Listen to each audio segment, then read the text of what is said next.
It brought back memories of Buffalo. Okay, I had a lot worse snow days than that. Good day. Got a lot done, even though as soon as you guys left, just like I said, it snowed pretty significantly out there. It wasn't until the end, till it got kind of slick.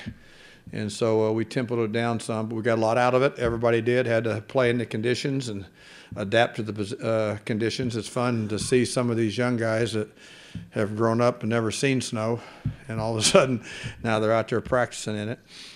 But it was a good day, a lot done, and now we've got to come in here and get everything graded up in the film rooms right now. But we got a lot out of being out there today. Questions? Right now, as he's still in the protocol, and it's day by day. Yep, day by day. That's Greg. Was there any element of opponents catching up to what you guys are doing already? No whatsoever. And if they did, then they lost track in the second half. You know, because the second half they started rolling again. So we just got to keep on doing what we're doing. And again, it's an execution matter. And football is football, and space is space. Plays are plays. You know, you got to execute the plays. Go ahead. Johnson wasn't out there when we were out there. Do you still expect? Still personal, and you know, it's day by day right now. But again, when he's ready to talk about it, then that'd be fine. But still, he's excused, and we'll see. Yeah, hopefully be back tomorrow. We'll see. Okay, but again, it's day by day. We saw Larry out there. Was he able to do anything? He practiced, and he was clamoring to me to make sure I saw that sack that he got at the end of practice. So, and but yeah, he's a tough dude now. So, but he had a pretty good day. Coach, obviously winning is the main point of emphasis for the final 4 games. But for the final quarter mark of the season, what do you want to see? What are your expectations?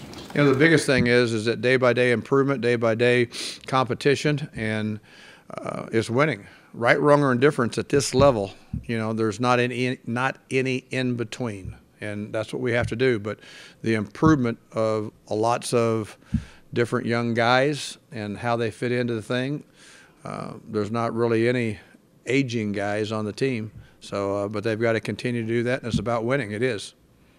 Based on the looks that Baker was getting on a couple of those picks, where it looked like he didn't see a guy.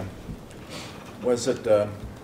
Were those easily avoidable if he would have been maybe taken a split second longer? Is this still the last game you're talking about? Yeah, the last game. I've talked about that for 3 days already. Okay, so we're past that, and we're on to the Carolina Panthers. Go ahead. The question about the Panthers is, what can defense, the Panthers or any of the opponents you have left, throw at a rookie quarterback that maybe he hasn't seen yet? That's going to be hard for him. You know, but that's why we practice, and that's why hopefully, you know, from a staff, that we have an understanding of what each team schematically is doing.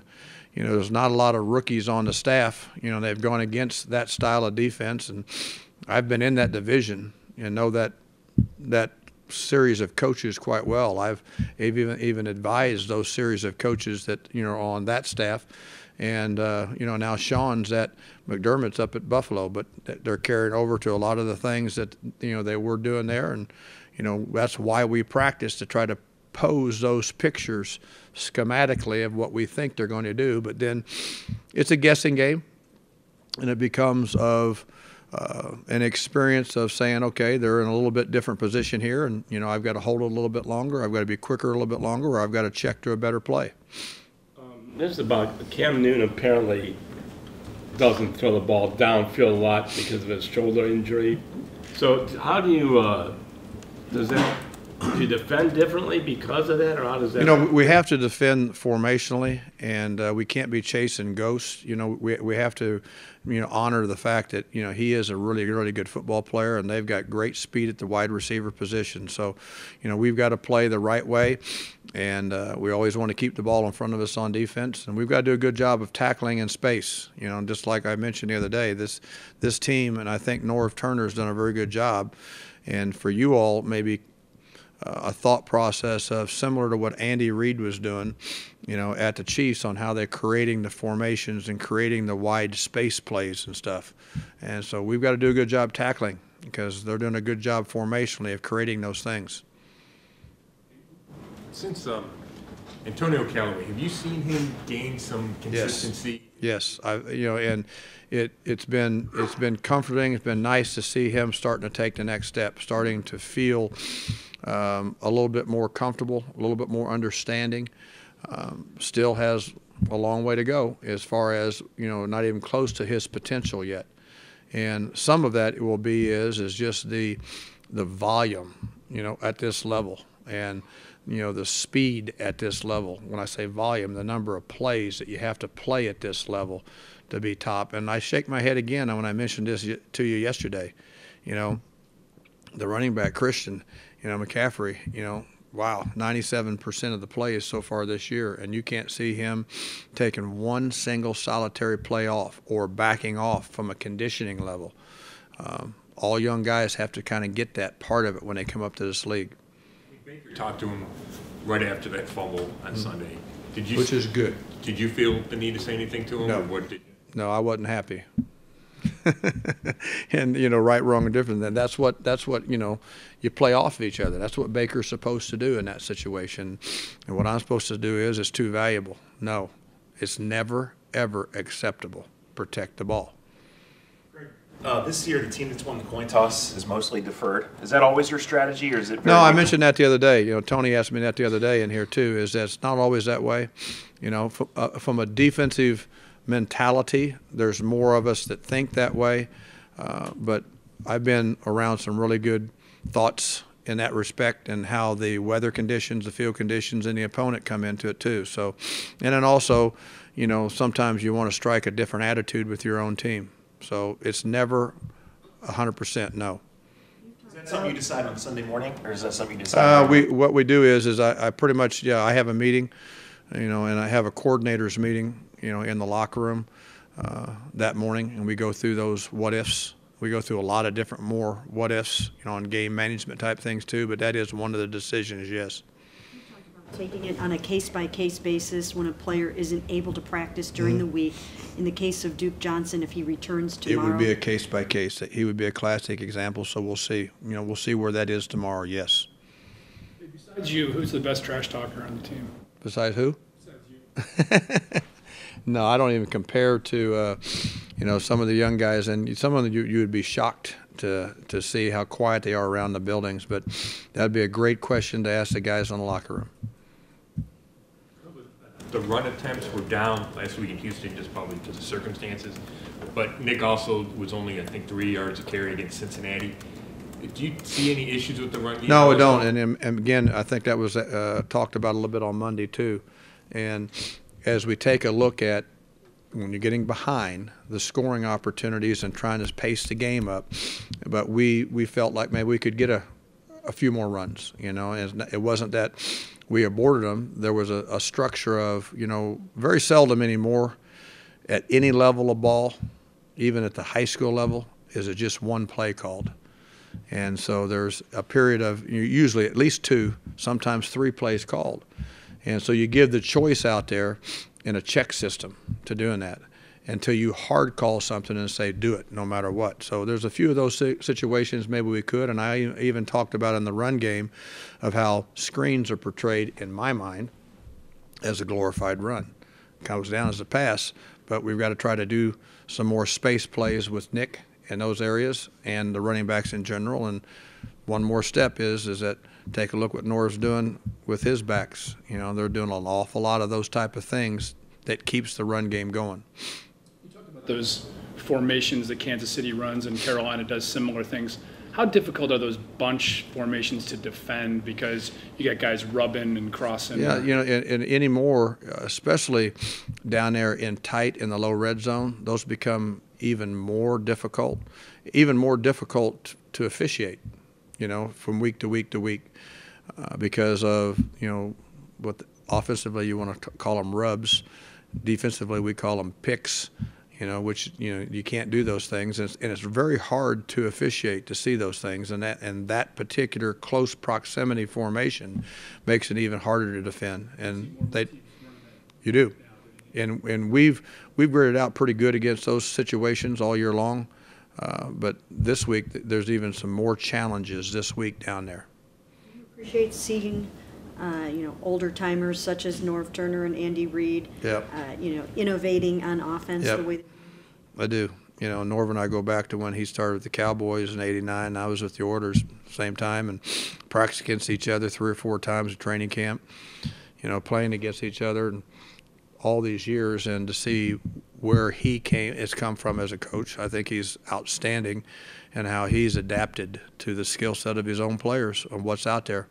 But it is really good to see that. And I have mentioned that before, is that everywhere I have gone, I have changed the style of the defense from team to team to team, from week to week, from sometimes series to series. When certain guys go down, we have to change, and we have to do that. Even in that Kansas City game, we had all those guys go down in that game.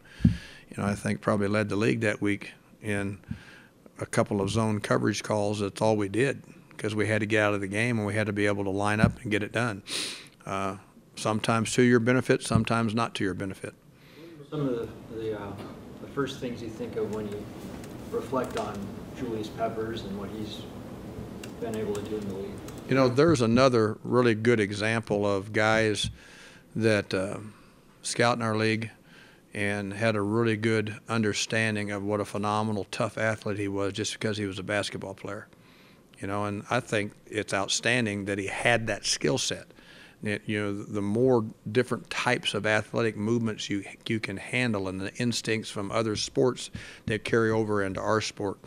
And then just the longevity and the healthiness that he's had the whole year. And, he's shown lots of different coaches that have had a chance to coach him and watch him play.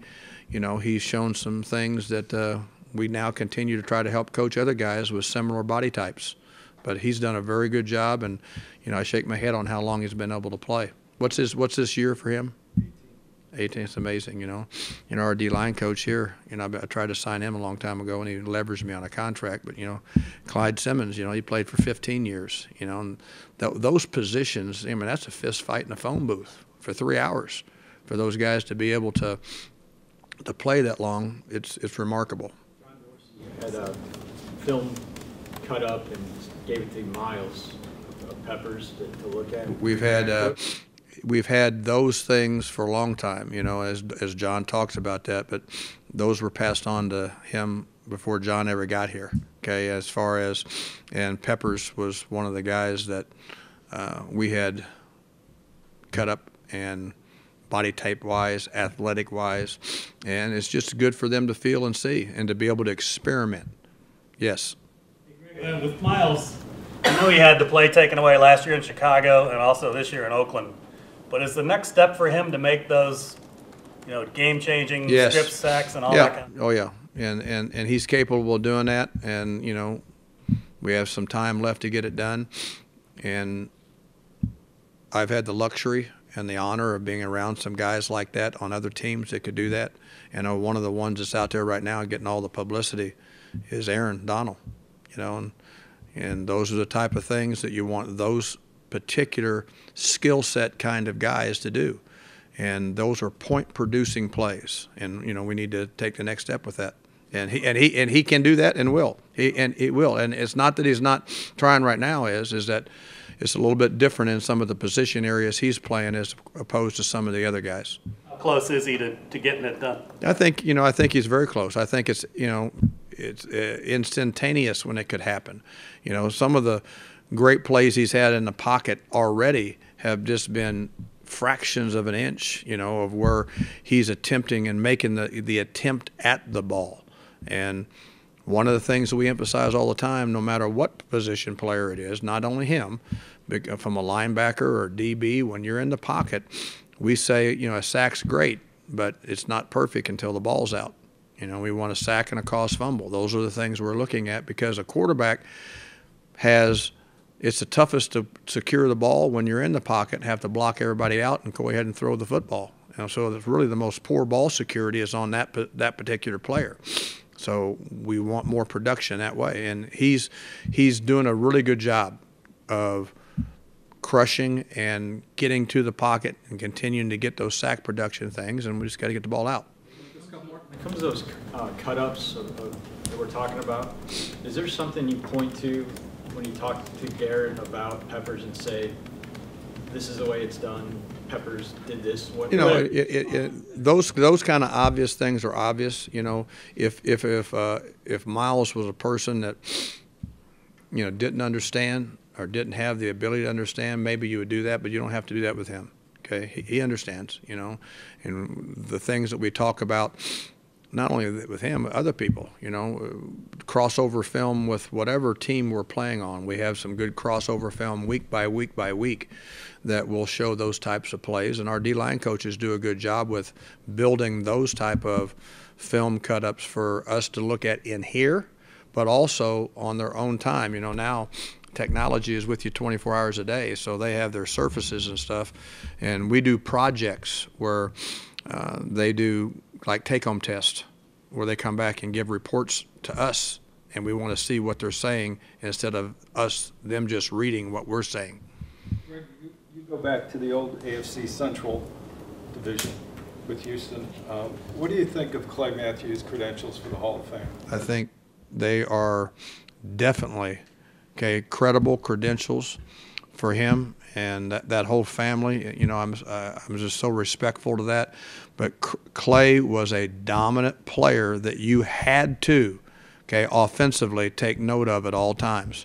You know, his ability to violently, and I mean violently, crush the pocket when he rushed the passer.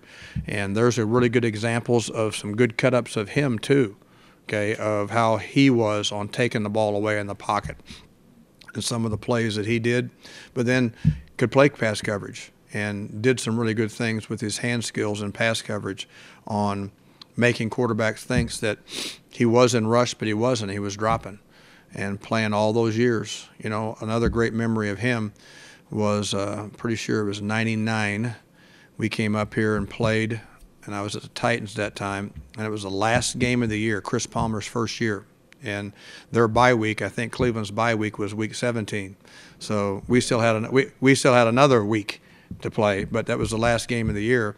It was 20 below zero, 18 below zero, and Clay walked out to the coin toss in shirt sleeves because his brother Bruce was on our team acting like he was freezing to death, and his older brother Clay came out there saying, hey, you know, toughen up, younger brother. But I really do believe that he has those type of credentials, yes. Hybrid guys, kind of, wasn't Yes, he was. Yeah. Yes, he was. And another thing, an old joke going back between he and I, is we were trying to sign him and in free agency when he went to Atlanta, and was recruiting the heck out of him. And I got a call from Clay Matthews, and you know, I'm home that night. I'm thinking, oh, we got him. You know, we're getting him, and da-da-da-da. And it was a Clay Matthews, the postman, that dropped off something at the post office, and I was supposed to go pick it up. It wasn't a Clay Matthews. It wasn't a Clay Matthews I really wanted to talk to, you know, so it just is what it was. Oh, I get it. Last one? You know, you talk about now technology is with you 24 hours a day. Do you think that makes football better? I think both ways you could say. I do think now that there is a lot more of a total understanding conceptually. There isn't any secrets out there. So it does reinforce the thing that I continue to talk about all the time with our guys, with me, with you guys, is now who's going to execute better, because you're not going to trick awful lot of people because it's all out there for us to see. And the ones that are full-time people, the ones that are full-time, that are so prideful of doing their job at such a high level, it allows them to excel. You know, and you can find out in a hurry as a coach who's just in it for a little bit and who's in it for a lot. And you can see that for sure.